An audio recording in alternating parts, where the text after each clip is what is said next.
Greetings, friends. This is Pastor Craig Johnson from Christ Lutheran Church doing our midweek devotional for Wednesday, November 24th, 2021. We're actually recording this on Tuesday. It may end up posting a little early, but we want to kind of use consistent dating. Most of our time is about 10 minutes, 10 minutes on Wednesdays to give you a small devotion and a chance for some weekly news within the congregation, so you can kind of know what's going on. This is the week of Thanksgiving, and I'm sure people are planning either to travel and visit or to host.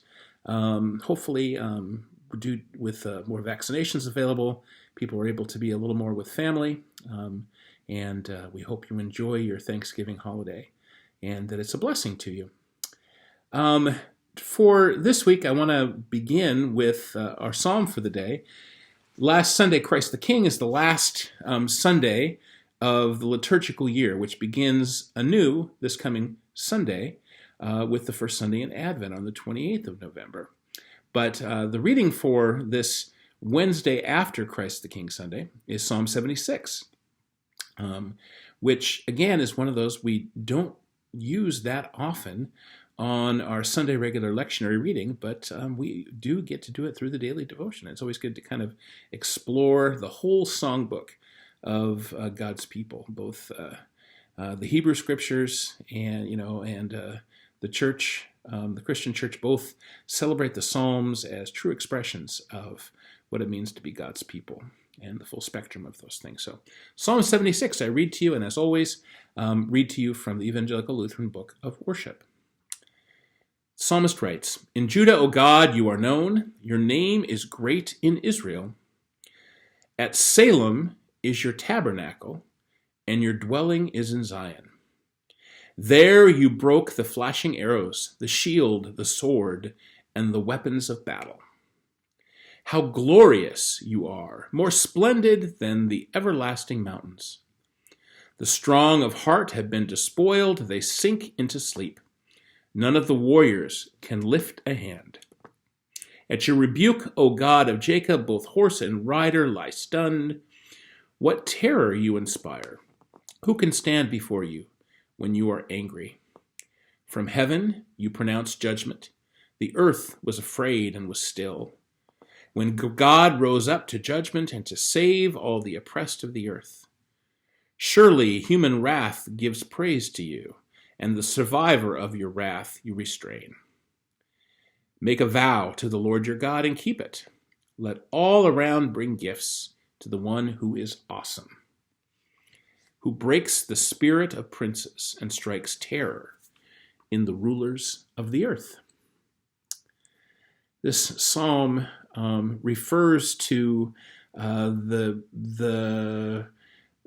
contest, I guess the war, if you will, between the Assyrian Empire and how they swept into both the northern kingdom of Israel. This happens after the division of Israel after King Solomon into the north and the south. During the 8th century, around 720-ish, the Assyrian Empire and their king Sennacherib were the terror of the Middle East. They were the strongest army in the area, and they were sweeping in and laying siege to cities and countries and having their way with them. In fact, the northern kingdom was destroyed by the Assyrian invasion. But in the south, Judah, where Jerusalem is, and these references from here, both to Judah and to Salem, the full name for Jerusalem, Salam, meaning peace.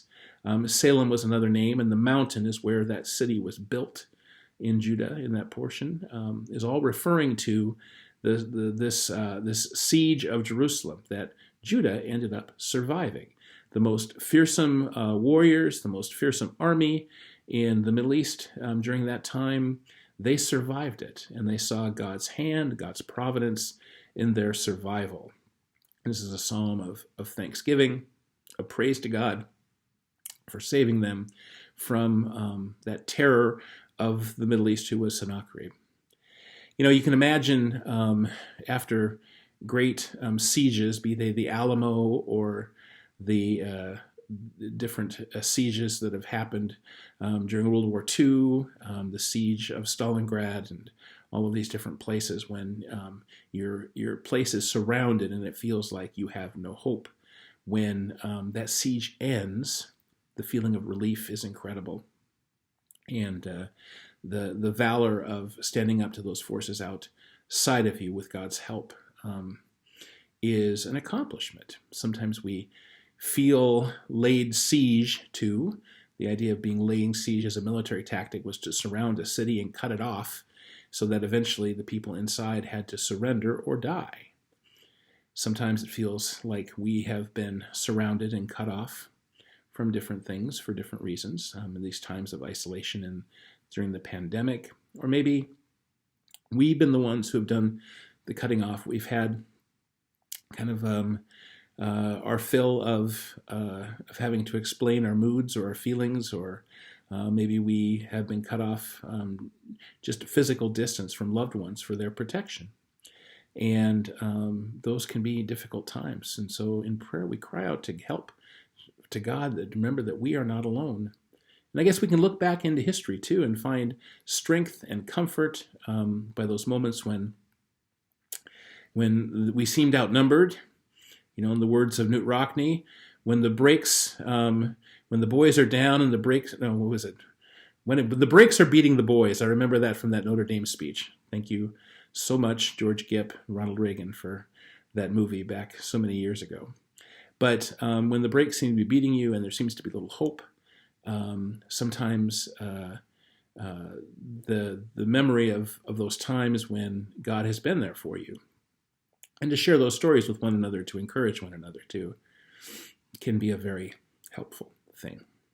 One of the ways we can encourage one another this Thanksgiving season is a simple process of sharing what we're thankful for.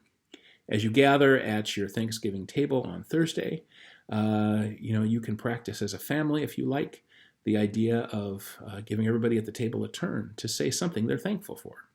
And they can't repeat. They can't repeat what the person said before them. It's not everybody's jam to be able to do that. I understand. Not everybody's, some people, especially the introverts among us, when they think they have to say something in front of others, panic and give you stink eye for making them do that publicly. But Thanksgiving is an opportunity for us to be thankful as individuals, as families, and as citizens of our nation and citizens of the world for everything from the change of seasons, the beauty of creation, the fact that we get to gather at a table and have a meal. And we know that is not the case for every person on this planet. We need to be thankful and in gratitude to share with others. Speaking of which, I may have mentioned this last week, I don't remember, but I was talking today to Serenity Cologne at Jubilee Pantry, and I know that some of you were going to be making contributions of turkeys. They gave away 121 turkeys this year, a Hubbard City record, I guess, if you will. Thank you to all of you who contributed. One of the things she did say that was interesting, though, is this year there was even more need than there had been in years past. And after they'd given away all the turkeys, there were still some people calling to ask if there were leftover ones. So maybe next year we'll take that into account. Hopefully turkey prices will be good and we can add some contributions to the ministry that Jubilee does with us as a covenant partner and congregation, supporting the work they have been doing for these last 11 years. We're grateful for Andy and Serenity and for all who support the work that they do. Wanted to make a couple of other announcements. First of all, a reminder that this Friday, November 26th, we will be having an opportunity to go caroling with Aurora Presbyterian Church and other neighbors and friends in the city. We'll be gathering at the park for the tree lighting at Aurora City Park, and that is at 6 p.m. There'll be the tree lighting and some caroling. Roger Wilhite, the music director at Aurora Presbyterian Church, will be leading this group and providing music. All you need to do is show up, and if you want, you can also pray that the rain will not come, so there's a little chance that that might be happening, but we're in the Northwest, what the heck. And we'll be announcing in the Courier some other opportunities to carol. On a sadder note, wanted to let people know that Craig Swartout, who is a cousin, might even be a nephew, a distant nephew of Judy Oz, passed away this last Saturday. in the afternoon. He had been sick for a long time at Meridian Park Hospital. He's been on our prayer list, and we are sad that he has passed. He will be remembered for his smile and his kindness, and his willing to help out when he was at church events. His memorial service will be December 11th at 1 p.m. at the church. More information will follow. Other than that, I think that's the messages we have. Look to opportunities for our giving tree. That's kind of one of our large social service activities for this month. And the first Thursday in December will be our Backpack Buddies Assembly. I had trouble saying that for some reason. Gathering at about 9 a.m. on December, I believe it's December 3rd. That whatever the first Thursday of December is, we'll be gathering and loading up our Backpack Buddies and doing that. More information about that will be in the Courier too.